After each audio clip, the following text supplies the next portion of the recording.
Lena Carter pushed open the heavy glass doors of Dominion Financial, stepping into its grand, high-ceilinged lobby. Instead of being greeted with professionalism or courtesy, she was met with quiet, assessing stares. The sleekly dressed employees, who moved about with an air of self-importance, cast fleeting glances at her, not with the respect afforded to a valued client, but with a subtle wariness, as though she had stepped into a world that wasn't meant for her. Inside, the contrast was stark. Well-groomed executives in tailored suits were ushered into luxurious private rooms, their presence met with eager handshakes and polished smiles. But when Lena approached the front desk, the receptionist barely acknowledged her. "Can I help you?" the woman asked in a monotone voice, eyes still locked on her computer screen. Lena kept her composure. "I need to speak with a financial advisor about an urgent issue with my account. A transaction has been delayed." At this, the receptionist finally looked up, scanning Lena from head to toe, as though evaluating whether she was even worth the conversation. Her expression didn't change, but her tone grew clipped. "Do you have an appointment?" "No, but this is time-sensitive." The woman didn't so much as blink. Instead, she exhaled lightly, clearly unimpressed. Without another word, she pointed toward a waiting area tucked into a far-off corner, away from the refined lounge spaces reserved for high-profile clients. Lena walked over and took a seat, keeping her posture steady, but she couldn't ignore the whispers circulating among the staff. A banker in a sharp navy suit smirked as he murmured to a colleague, "Did she wander into the wrong place? Looks like someone didn't read the sign outside." Another muttered under his breath, "She doesn't seem like the type we usually see here," one of the tellers added with scoff. Their words landed like a slap, but Lena remained unmoved. What they didn't realize was that she wasn't just another customer. She was the bank's largest shareholder. And in less than a week, the entire foundation of this institution was about to change. Imagine this. You walk into a place you own, only to be treated like you don't belong. Would you let slide? Or would you turn the entire system upside down? What happens next will leave you stunned. Stay with me, because this is a story about power, accountability, and a reckoning no one saw coming. It was a brisk morning in New York City. The sharp autumn air carried the scent of freshly brewed espresso from nearby cafes, blending with the rhythmic hum of hurried footsteps on the sidewalk. The skyline, a breathtaking mix of modern glass towers and historic architecture, shimmered under the golden morning light. Lena stepped deeper into Dominion Financial's pristine lobby, her heels clicking against the polished marble floor. Crystal chandeliers cast reflections across the room, adding to the grandeur of the space. Everything about the environment exuded wealth, power, and exclusivity. And yet, from the moment she entered, she felt it, that unspoken division between those who were welcomed and those who were merely tolerated. The change in atmosphere was subtle. Conversations dropped to hushed murmurs. A few glances flicked her way before quickly diverting, as though acknowledging her presence too long would somehow be inappropriate.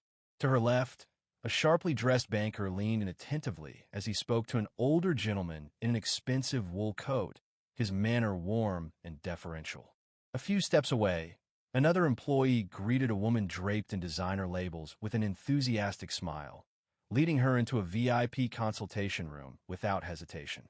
But when Lena approached the front desk, that same hospitality was nowhere to be found. The receptionist, a young brunette with neatly styled hair and a poised demeanor, barely spared Lena a glance before turning back to her computer. No warm greeting, no professionalism. Lena waited.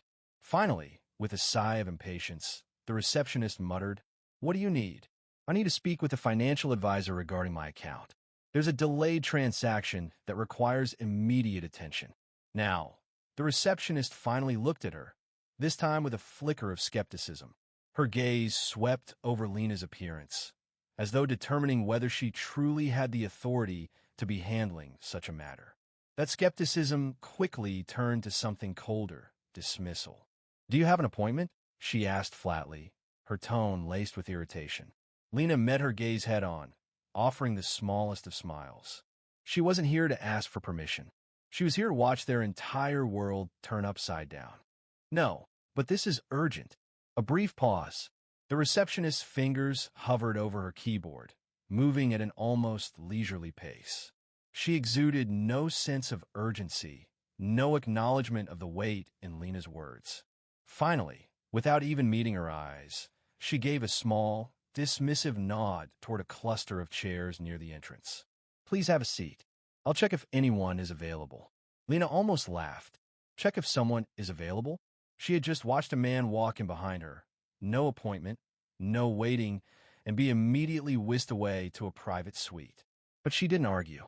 Instead, she inclined her head slightly and moved toward the waiting area.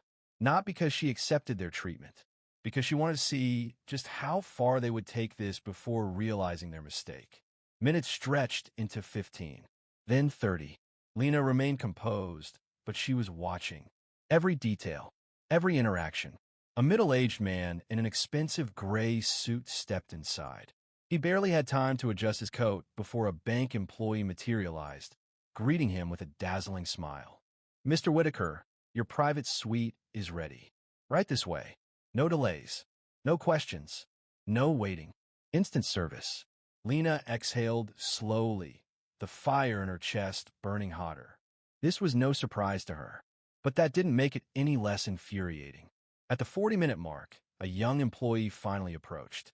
He was tall, neatly groomed, and wore a navy blue tie that still had the crispness of someone fresh into the corporate world. His smile was polite, but there was an unmistakable nervousness in his eyes. "Ms. Carter," he said, clearing his throat. "Apologies for the wait. I assure you, our verification process is standard for all large transactions." Lena arched a brow, her voice calm but edged with steel. "Is that so?" she asked. "Because I just watched a man walk in after me and be escorted to a private room within seconds. No verification, no waiting. Would you like to explain why he didn't have to go through the same process?" The young man hesitated. His jaw tightened ever so slightly as his mind scrambled for an explanation. Lena leaned in slightly. "Or maybe I should rephrase the question. If I looked like him, would I still be sitting here after 40 minutes? Silence. Greg, the name pinned to his ID badge, swallowed. "Ms. Carter, I truly apologize if you felt overlooked. I'll resolve this matter immediately." Lena's expression remained unchanged. "Good. And while you're at it, I'd like to speak with the branch manager." Greg's discomfort deepened. The manager is currently in a meeting." Lena's smile didn't waver. "Then tell him I'll wait. And make sure he understands. This meeting concerns the owner of this bank." Greg blinked. "The owner?" Lena's expression remained unreadable. "You'll find out soon enough." 1 week later, at 10 a.m., Dominion Financial's top-floor conference room buzzed with tension. Executives shuffled papers, checked their phones, waiting. Then the doors opened. Lena Carter strode in, her black suit crisp, her presence commanding. Silence fell as she took the head seat, the seat of power. She placed a folder on the table, her voice sharp and steady. "I've reviewed this bank's operations. What I've seen is unacceptable." Uneasy glances were exchanged. Lena leaned in slightly. "This bank is about to change," she said. "And for the first time, none of you will have a say in stopping it."